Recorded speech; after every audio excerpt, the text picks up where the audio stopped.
Newsy gone. Goodbye. Derek Lalonde, you are no longer the head coach of the Detroit Red Wings. Insert Todd McClellan.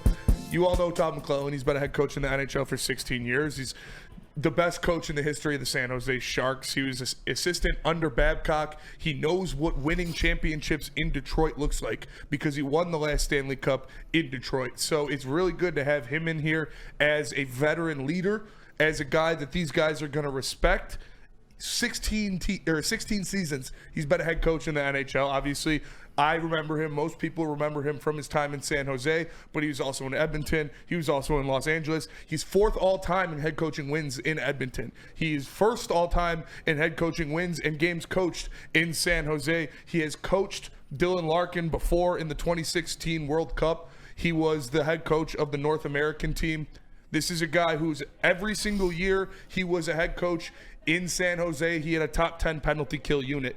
That is something huge. This is not a guy that's going to allow these players to be lazy, because these players on the Red Wings quit on Derek Lalonde. You could see it. It was evident. He had to go. Now that he's gone, you bring in a guy like Todd McClellan that is going to command respect from the locker room. He's going to command respect from guys like Tarasenko, like Patrick Kane, like Comfort, like Kopp, like Sherratt. These guys are going to respect him. They're going to play harder for him because he is a known commodity in the NHL. Is this the smash home run signing, the Fedorov comes home, the Larionov comes home that people wanted? No, but this guy has consistently been a great head coach in the NHL, and it is a huge upgrade over Derek Lalonde. Like I said, the team quit on Derek Lalonde. They played terribly under Newsy. They were lackadaisical. They were boring, and they went out there and it looked like they gave up after the first period. Now you bring in Todd McClellan. Like I said, he knows what winning championships in Detroit is like. He was an assistant coach under Mike Babcock the last time the Detroit Red Wings won a championship. His assistant coach, he brings in Trent Yawney, former defenseman, a guy that you know is going to love to work with guys like Simon Edvinsson, like Mo Seider, and like Axel Sandin-Palinka, who had a hat trick in the first game of World Juniors for Team Sweden. So shout out to ASP out there, showing out for his new coaching staff already. But this is such a good hire, I think, to get these guys in line, to get them focused, to get them playing NHL hockey and not out there just going through the motions. Like I said, this isn't the flashy move that people wanted to see, but he's a damn good NHL head coach. He's been a damn good NHL head coach everywhere he's went, and now you bring him back to Detroit, where he was a part of the last Stanley Cup year. He's already coached Larkin before. He's going to command the respect of your veteran players. And he's not going to take any bullshit. He's not going to take any lackadaisical play, any low-effort play. You're going to see guys out there. I'm expecting Rasmussen to get more ice time.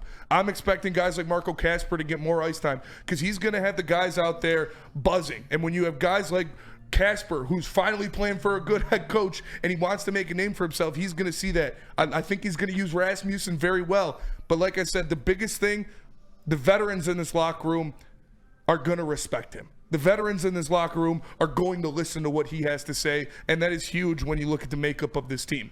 And then next year, when you bring the young guys up, he has development. He's coached the World Juniors for Team Canada. He's done different things throughout his career. This is a good head coach. Shout out to Steve Yzerman for canning Lalonde because he had to do it. He had to go. It was honestly way overdue for him to be fired, but he did it. I didn't think he was going to do it in the middle of the season, but he did it, and he brought in a guy in Todd McClellan that knows what he's doing, and like I said, is going to command the respect of the older guys, so that's good. Yeah, how often does that happen that I'm used to NFL. I'm not that you guys don't know the biggest NHL guy, but how often do guys get NHL? You get canned a lot. No, I know you get canned a lot, but like next guy comes in and gets a multi-year contract without having to prove it that the rest of half the year. Yeah, I mean, like I said, how does that part? A guy like Todd McClellan who's proven it before. Like I said, he's 16 years as a head coach in the NHL. He knows what he's doing. You know what you're getting from him. You know who he is. You know the level of coach he is. He doesn't have to prove anything. You know what you're getting with Todd McClellan. So you bring him in here, you sign him to a long-term deal, and we'll see what happens. I'm excited to see these guys actually play hockey. I'm excited to see these guys on this team actually give a shit, go out there, have a head coach that they respect, have a head coach that they're going to listen to and they're going to fight for. So it didn't save the season. How often does that happen, though? That I don't know. that he gets a long-term deal. The next guy up. Like, yeah, they're just coming right away to like a long-term Like I said, deal. if you look at other guys like Torts and stuff that take over, these guys like this, of this caliber, it happens immediately. Like the guys that have been head coaches before that know what they're doing, they're getting a long contract immediately. So I expect him to hopefully get these guys playing hard at least and make this team watchable for the rest of the year. Yeah, I think a couple teams made the playoffs last year after firing their head coach, so that's how you can tell it's definitely a thing in hockey. But couple questions for you fellas. Is this a little bit of too little too late? I saw the away fan in the chat. Seems like he got a money hog. Should be an improvement. Funny as hell. But would you rather continue to suck for the rest of the year and get a top 5 pick? Yeah. That is a serious question. This head coaching hire is not going to change the fact that they have the worst defense core in the NHL. This head coaching hire is not going to change the fact that they have guys out there that are completely washed. Like, it's not, they're going to play a little bit harder, but they're still who they are. I don't expect this team to make the playoffs now because they got Todd McClellan. I expect them to take steps in the right direction. I expect them to play harder, but he's not going to turn chicken shit into chicken salad. You know, you got what you got. And the defense is, you will not make the playoffs with the defense the Red Wings have this year. I don't care who you are. I don't care if you got Wayne Gretzky as your first C. I don't care if you got Scotty Bowman as your head coach. With the defensive core you got right now, you're not making the playoffs. But, like I said, at least he can show these young guys what it's like to win, what you need to win, because he knows, because he gets teams to the Stanley Cup playoffs, because he's won a lot of games in the NHL. Like I said, obviously, he's the best coach in San Jose history. He's top 5 in wins and games coached in Edmonton Oilers history. So he knows how to win in the league, and that is a good sign. That is a good, refreshing change from Derek Lalonde, and the guys are going to listen to him. You have no reason but to respect him because of his track record. I mean, to me, this kind of sounds like a lot of the team that occupies that same building in the Detroit Pistons with their JB Bickerstaff hire. It sounds like there's a little more upside with this coach than the JB Bickerstaff potentially offers, but it seems like it's the same type of coach. So my question is it fair to be frustrated with Stevie Y this many years into his regime having to make this type of hire, a culture-setting type of hire, rather than a coach that you can see yourself realistically building a contender with? No, you shouldn't be upset with Steve Yzerman for hiring Todd McClellan. It's a good hire. You should be upset with Steve Yzerman for what he did to the roster over the last season. You should be upset with Steve Yzerman for what he has presented to the Red Wings fans as a team this year from a talent standpoint. Like I said, these young guys are coming up, and they're going to be here next year. Don't get me wrong. Confer, Petrie, Husso, all those guys are gone next year. So you're going to have spots, and they're going to be filled with young guys. Pause. But you shouldn't be upset at him for firing Lalonde and hiring McClellan. It was a move that needed to be done. It's a move that he did. You should be upset with the talent that he put out there in the Red Wings this year. I see what point you're trying to make, though, Chris. The culture part of it's it. The type that's of something you coach. establish when you first walk in the door. Yeah, it's just that, I mean, the type of coach. I don't know his coaching acumen, so I can't speak on that. But yeah, like I've said it multiple times. He is a very good coach in the NHL. Yeah. He has hundreds of wins with multiple different NHL teams. So he's a good coach. He is .598 and .412, 52% win percentage. What's the playoff success? I believe he's been to the playoffs 7 times. I don't think San Jose's ever. Did they win it when they were going up against us? San Jose never won it. He took the Sharks to the playoffs 5 times, I believe. His playoff record is 42 and 46 in the NHL. Yeah.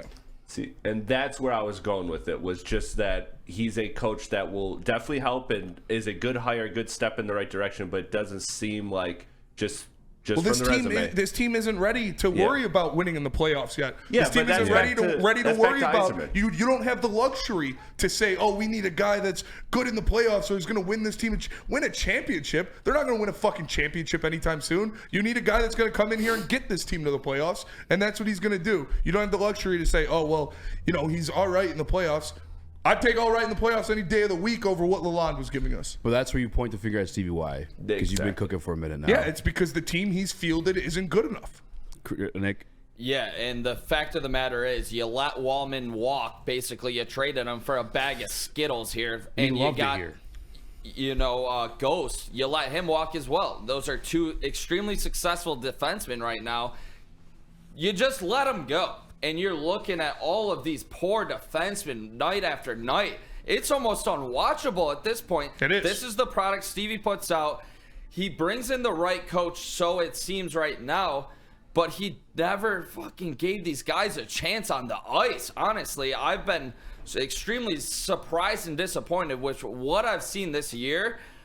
I do think it would be good for this team to bottom out and get a number 1 superstar center. If they were to win the lottery, I don't know if they can do that. I don't know. Going to. But, like, They I know will never damn win the well if lottery. they're the 10 seed, you know, it's like you're the 10th odds at, like, to barely miss. I don't know. I think at this point you got to bottom out, regroup. You said Axel Sandin-Pelinka, hat trick in the World Juniors. Hat trick in the first game of World as Juniors a defenseman for Sweden. This guy's an absolute stud. I mean, like, I would regroup with that guy maybe being the star of your team moving forward. He is. You guys called me crazy when I said he was Makarish. I was called a madman. Still crazy. Hat trick for Sweden in Game 1 of World Juniors. He's going to be the NHL, or he's going to be in the NHL next year, and he's going to be a top 2 pairing on this team next year with Seider and Edvinsson. So, like I said, it sucks. We know. We've talked about it multiple times that it's Steve Yzerman's fault. The Red Wings are what they are this year because he didn't bring any defensemen in. He signed all the guys he signed except for DeBrincat have been bad signings. So yeah, we know that, but you got to do what's in front of you, and what's in front of you was Newsy had to go, and he canned him, and he brought in, I think, a good head coach. Crazy in the chat. I see how much blame rests with Chris Ilitch. To be honest, this is the biggest hire he's made all offseason when it comes to the Tigers. I mean, Alex Cobb's not doing it for me. I don't know about you fellas, but Yeah. bringing in a head hockey coach, I mean, that's big for me. That's a good About signing. damn time. Yeah, we heard about that. You know, him not Stevie allowing Y. Steve Yzerman to get the guys that he wants, but we'll see now. Like I said, the young guys are going to come up next year. Yeah, I mean, it's something you definitely got to give some time on, too, because you got, like, he's just hopping in mid-season. I don't know how much of a culture and everything else you can establish mid-season like that, other than, like, maybe some of the veteran guys, but You're going to see it. It's going to be evident when you watch Red Wings games the rest of the year that Derek Lalonde is not the head coach anymore. It is going to be apparent when you watch Red Wings games the rest of the year that Derek Lalonde is not the head coach anymore and Todd McClellan is. They're going to be better on the penalty kill, which is a non-negotiable. They're going to be playing harder. They're going to be playing more physical. And these older guys, they might be cooked. Like, I'm not expecting Tarasenko to go score 30 goals now just because we got a new head coach. But he's going to play harder, and he's going to be put in better situations to give himself the advantage by a head coach who knows what he's doing, unlike Derek Lalonde. Tom McClellan will have these guys working. The veterans are going to listen to him, and they're going to be a much better hockey team for the rest of the year. Skill-wise, talent-wise, they're probably not going to make the playoffs still. Like, they're definitely not going to make the playoffs still. They're not going to win a lot of games still, but it's going to be watchable hockey. It's going to be watchable hockey going on now. What Derek Lalonde had was a team that quit on him. What Derek Lalonde had was hockey that was embarrassing to watch. Now you bring in Todd McClellan, and he is going to get these guys playing sound hockey. yeah, a lot of guys I talked to, I guess for some expectations, a lot of aggressive defense. He encourages like the physical, like block shots, get your body out in front. Forechecking, a lot of that stuff. The 1-3-1, I saw someone comment about. That's probably more so a question for you. But I expect the defense to be better. 1-3-1 was Newsy. He's probably not going to do that. Did he do it in L.A.? I'm not sure. I'm not sure what he ran in L.A. But I know Newsy was the 1-3-1, so that's why he was saying that. Oh, he hates it. It's a good scheme, but you don't have the right players to run that, and he just tried to force a round peg into a square hole, and it wasn't working. Couple questions for you real quick. I mean, we've talked about the drafts and we've talked about the first rounders. I mean, to be honest, I haven't been so impressed with Casper, and I know Danielson hasn't been goal scoring when it comes to at the Grand Rapids level. He really hasn't. I mean, he's a great playmaker, don't get me wrong.